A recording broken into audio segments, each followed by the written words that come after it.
જય શ્રી કૃષ્ણ મિત્રો. ચાલો હું તમને આજે વરુથની એકાદશી તેનું મહાત્મય અને કથા સંભળાવવા જઈ રહી છું.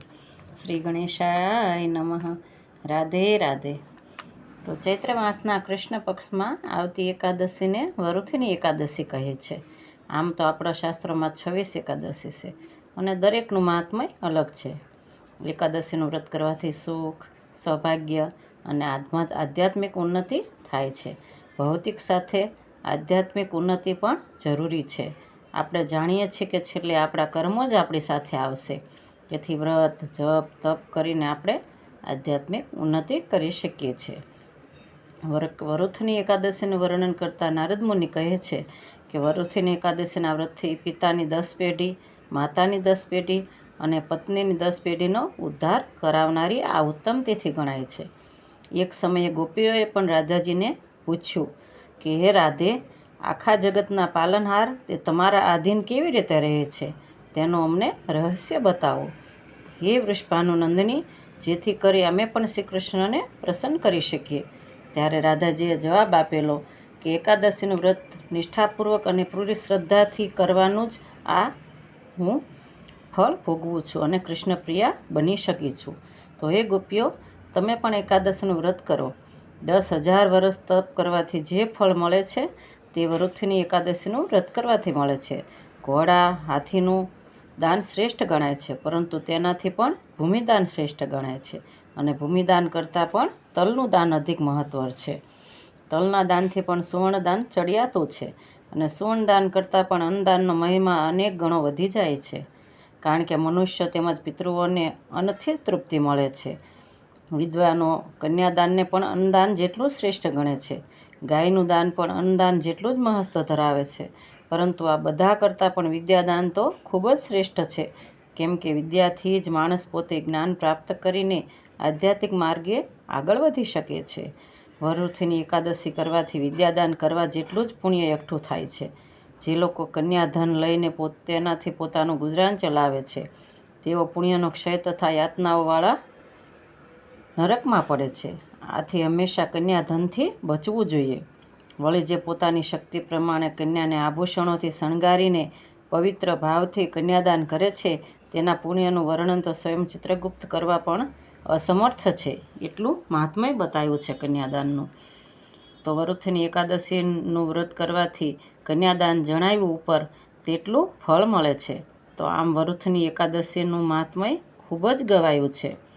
તો ચાલો હવે તે ક્યારે કરવાની છે તેમજ પારણા ક્યારે કરવાના રહેશે તેના વિશે જાણીએ.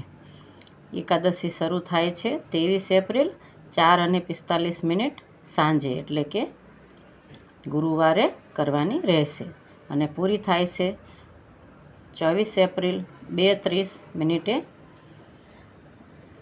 બપોરે. ઉદ્યાતિથિ પ્રમાણે વ્રત 24ને ગુરુવારે કરવાનું રહેશે. પારણા 25 એપ્રિલ સવારે 6 થી 8:30 સુધીમાં કરી લેવા અને તે દિવસે પ્રદોષ હોવાથી જો કોઈ પ્રદોષ વ્રત કરતા હોય તો તેણે માત્ર તુલસી દળ લઈને પારણાનો સંકલ્પ કરી લેવો. આ દિવસે બ્રહ્મયોગ અને ઇન્દ્રયોગ જેવા ઉત્તમ યોગ પણ બને છે. તેથી આ એકાદશીનું મહાત્મય વધી જાય છે. હવે વરુથની એકાદશીનું મહાત્મય વર્ણવતી એક નાનકડી કથા સંભળાવું છું. તો ચાલો કથા સાંભળીએ. આપણે જાણીએ છીએ કે દ્વાપર યુગમાં કૃષ્ણ ભગવાન સાથે તેમના 5 પાર્ષદોએ પણ અવતાર ધારણ કર્યો હતો. તે પાંડવો તરીકે આપણે ઓળખીએ છીએ. પાંડવો કૃષ્ણ ભગવાનને અતિશય પ્રિય હતા. તેમાં ધર્મરાજ યુધિષ્ઠિર હંમેશા ભગવાન સાથે ધાર્મિક વાર્તાલાપ અલગ અલગ વિષયો પર કરતા રહેતા હતા અને એકાદશી વિશે જાણવા આતુર થયા હતા. ત્યારે કૃષ્ણ ભગવાને એકાદશી વિશે જણાવતા ખૂબ જ આનંદપૂર્વક તેનું મહાત્મય બીજા વ્રતો કરતાં અનેક ગણું છે તેવું જણાવ્યું.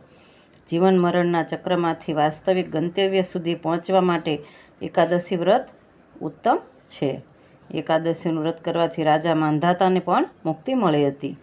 તો આમ વરુથની એકાદશીનું મહાત્મય વર્ણવતા શ્રી કૃષ્ણ ધર્મરાજને કહે છે કે સાંભળો ધર્મરાજ, ઈક્ષ્વાકુ વંશમાં ત્રિશંકુ નામે એક રાજા થઈ ગયા. તેના પુત્રનું નામ ધુંધુમાર અને ધુંધુમાર હતું. ધુંધુમાર ખૂબ જ ભક્તિભાવવાળો તેમજ પુણ્ય પ્રતાપીય રાજા હતો, પરંતુ કોઈ કારણવશ તેનાથી એકવાર શિવજીનો દ્રોહ થઈ ગયો અને તે દ્રોહ ભૂલથી થયો હતો. ત્યારે શિવજીએ ક્રોધમાં આવીને તેને શાપ આપ્યો, જેના કારણે તેને ભયંકર કુષ્ઠરોગ થયો. કુષ્ઠરોગના લીધે તે ખૂબ જ દુઃખી થઈ ગયો. ઘણી દવાઓ કરતાં પણ તેનો કોઈ ઈલાજ ન થયો. ત્યારે કોઈએ તેને વરુથીની એકાદશીનું વ્રત કરવાનો કહ્યું. કુષ્ઠરોગથી પીડાતા ધુંધુમારે શ્રદ્ધાથી વરુથીની એકાદશીનું વ્રત કર્યું. આ વ્રતના પ્રતાપે તેનો કુષ્ઠરોગ મટી ગયો અને તેની કાયા પહેલાં જેવી જ કંચનવર્ણી બની ગઈ. આમ વરુથીની એકાદશીના વ્રતથી મોટામાં મોટા દુઃખમાંથી પણ મુક્તિ મેળવી શકાય છે તેવું આ કથા આપણે વર્ણવી શકીએ છીએ. 40,000 કિલો સુવર્ણદાન આપવાથી જે ફળ મળે છે તે ફળ માત્ર વરુથીની એકાદશીનું વ્રત શ્રદ્ધાપૂર્વક કરવાથી મળે છે. તો આપ સૌને વરુથીની એકાદશીના જય શ્રી કૃષ્ણ. તો જય શ્રી કૃષ્ણ મિત્રો. જો પસંદ આવે તો લાઇક, શેર, સબસ્ક્રાઈબ કરજો અને ભૂલચૂક હોય તો કોમેન્ટ જરૂરથી કરજો. હું આટલી મહેનત કરું છું તો સપોર્ટ કરવા વિનંતી. જય શ્રી કૃષ્ણ. જય શ્રી કૃષ્ણ.